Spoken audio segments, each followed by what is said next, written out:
បានគ្រប់ជ្រាបសួរមកតាគ្នាហើយបាត់ខ្ញុំមួយរយៈធំមកតាគ្នាណាហើយដោយសារតាលេខគឺខ្ញុំដូរតម្រងហើយខ្ញុំនៅចាំមើលហើយណាមួយធ្វើសម្រាប់លេខថ្មីចេញមកមកគ្នាដឹងហើយគឺខែប្រហែលដូចជាខែ2ខ្ញុំឲ្យទៅវាចូលអត់សូវច្រើនណាហើយខ្ញុំនៅក៏ស្ទាបស្ទង់មើលលេខហើយមួយរយៈនេះអាចនិយាយបានថាគ្រូឆ្នោតច្រើន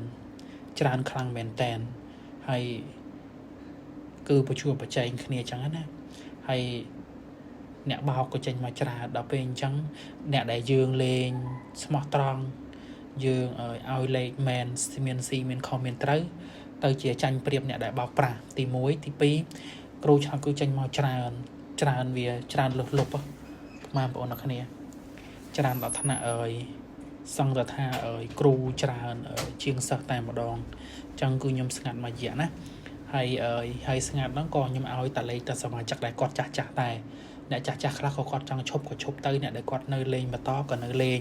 ហើយសេវាគឺខ្ញុំ discount ហើយឡើងច្រើនឡើង discount ច្រើនខ្លាំងមែនតើដែលធ្លាប់មានចឹងណាដោយសារតែលេងតែអ្នកចាស់ហើយអ្នកថ្មីគឺខ្ញុំអត់បានទទួលទេប្រហែលមួយរយៈនេះណាបាត់រៀងយូរដែរបងប្អូនគ្នាណាបាត់រៀងយូរអញ្ចឹងគឺខ្ញុំបានទទួលអ្នកថ្មីទេខ្ញុំនិយាយទៅឲ្យតែអ្នកចាស់នឹងលេងនឹងឯងណាហើយអ្នកខ្លះក៏គាត់ចាស់ដែរក៏តែគាត់ឈប់ចុះទៅខ្ញុំក៏មានថៃដែរហើយដោយសារតែខ្ញុំទើបតែចេញតារាងថ្មីចេញលេខថ្មីជូនបងប្អូនគ្នាលេងត្រឡប់មកវិញហើយម្សិលនេះគឺយើងចូលបានដល់3លេខហើយលេខគឺនឹងចាប់ផ្ដើមចូលបន្តហើយចាំផ្ដើមនិយាយរួមទៅបើសិនជាខ្ញុំអត់ធ្វើវីដេអូគឺខ្ញុំអត់ផុសទេគឺខ្ញុំអត់ផុសទេទោះលេខចូលក៏ដោយលេខស៊ីក៏ដោយអីយ៉ាងមិនក៏ដោយគឺខ្ញុំអត់ផុសទេដោយសារតែខ្ញុំអត់ធ្វើវីដេអូផ្ទៀងផ្ទាត់តែចាប់ពីថ្ងៃនេះទៅពេលផុសពេលត្រូវអីគឺខ្ញុំនឹងផុសឲ្យពុកម៉ែបងប្អូនគ្នាឃើញត្រឡប់ឡើងមកវិញហើយសង្ឃឹមថាលេខយើងនឹងចូលហើយគឺខ្ញុំប្រើក្បួនចាស់ត្រឡប់មកវិញពុកម៉ែបងប្អូនគ្នាណាគឺអត់មានប្រើក្បួនថ្មីទេគឺយើងប្រើក្បួនចាស់យើងវិញដដែលពុកម៉ែបងប្អូនគ្នាណាគឺយើងប្រើក្បួនចាស់យើងវិញដដែល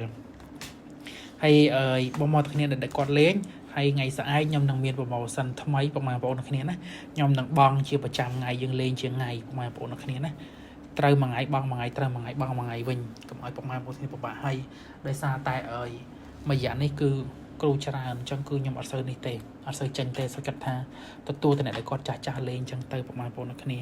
ហើយនេះលេខ free ខ្ញុំ free ថ្ងៃទី27ហើយអា3លេខខាងក្រោយល្អហើយអា2លេខខាងក្រោយក៏ល្អដែរបងប្អូនគ្នាណា55ហើយនឹង99ចឹងជូនពរហេងថ្ងៃទី27បងប្អូនគ្នាណាត្រៀមយកហេងយកលេខបច្ចេកហើយអាចឆាតមកខាង Facebook គ្រូតាសំណាឆ្នោតយួនបានហើយកុំភ្លេចព្យាយាមលើកមេដៃឲ្យម្នាក់មួយផងហើយនឹងចាំតាមដានវីដេអូថ្មីដែលបងប្អូននឹងចាប់ផ្ដើមផុស channel ត្រឡប់មកវិញធ្វើតាមវិធីចាស់បងប្អូនត្រឡប់មកវិញដែលយើងបានអាសាចូលជាងបងប្អូនគ្នាណាអរគុណច្រើនជម្រាបលា